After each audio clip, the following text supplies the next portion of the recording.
बिस्मिल्लाहिर्रहमानिर्रहीम। Channel please subscribe कर दें। यम यम यम।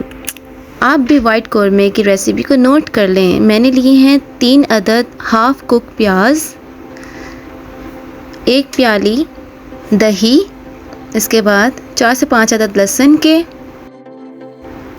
5 से 6 टुकड़े अदरक के ब्लेंडर में डालें, 4 से 5 अदद हरी मिर्च ब्लेंडर में डाली और ये छिले हुए बादाम हैं, इनको ब्लेंडर में डाला। अब हम आधा चम्मच ज़ीरा डालेंगे और 1 चम्मच के करीब साबुत धनिया, 1 चम्मच काली मिर्च डाली। बस ये इतनी सी और सिंपल सी चीज़ें हैं। इसको आप ब्लेंड कर लें अच्छी तरह से इसको बारीक करके पीसना है। चलें, ये पीस गया। अब मैंने यहाँ पर ऑयल लेना है। ऑयल के अंदर चिकन ऐड कर दें। चिकन ऐड करने के बाद आपने इस ऑयल के अंदर अच्छी तरह से इस चिकन को फ्राई करना है जब तक इसका कलर जो है, जो आप देख रहे हैं, चेंज ना होना शुरू हो जाए। इसको आप अच्छी तरह से फ्राई करते रहें इस तरह से। अब देखें इसका कलर चेंज होने लग गया इस तरह। अब आपने इसके अंदर बाकी के इंग्रेडिएंट्स डाल लें। नमक 1 चम्मच या जितना आप चाहें उतना डाल दें। ये आपने देखना है कि आप कितना नमक खाने में पसंद करते हैं, आप उतना ही डालिएगा। और अब आपने इसके अंदर पिसा हुआ गरम मसाला डालना है। ये तकरीबन आधा चम्मच है। अगर आप गरम मसाला पसंद करते हैं ज़्यादा तो आप थोड़ा सा और डालें।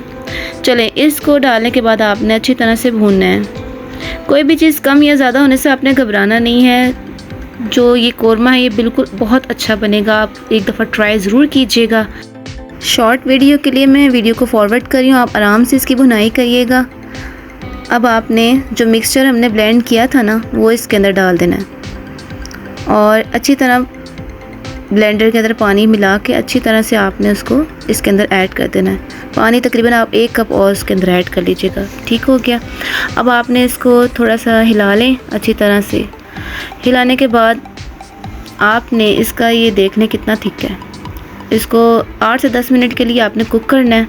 कुक करने के बाद अब हम इसको देखेंगे इसका गाढ़ापन कितना है। जितना आपने रखना है आप उतना रखिएगा। अगर आपको ज़्यादा थिक पसंद है ना तो आप थोड़ा सा और इसको पका लें, इसको थोड़ा सा और थिक कर लीजिएगा। मैंने तकरीबन इतना ही इसको ग्रेवी रखी है, आप जितनी चाहें उतनी रख लें। आप इसकी देख लें ग्रेवी कितनी है और ये भी अच्छी खासी ग्रेवी होती है। अब मैंने यहाँ पे देसी घी लिया जो मेरे घर का ख़ुद का निकाला हुआ है, देसी घी मलाई से।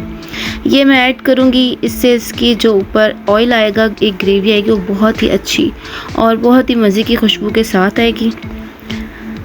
इस तरह से मैं घी को हिला लूँगी, थोड़ा सा फैला लूँगी। अब ये रेडी हो चुका है। अब मैं इसको डिश आउट करूँगी। ये देखें जनाब। चैनल को मेहरबानी करके सब्सक्राइब ज़रूर कर दिया करें क्योंकि सब्सक्राइबर्स की बहुत ज़रूरत होती है। चलें ट्राई करते हैं। यम्मी, वाह।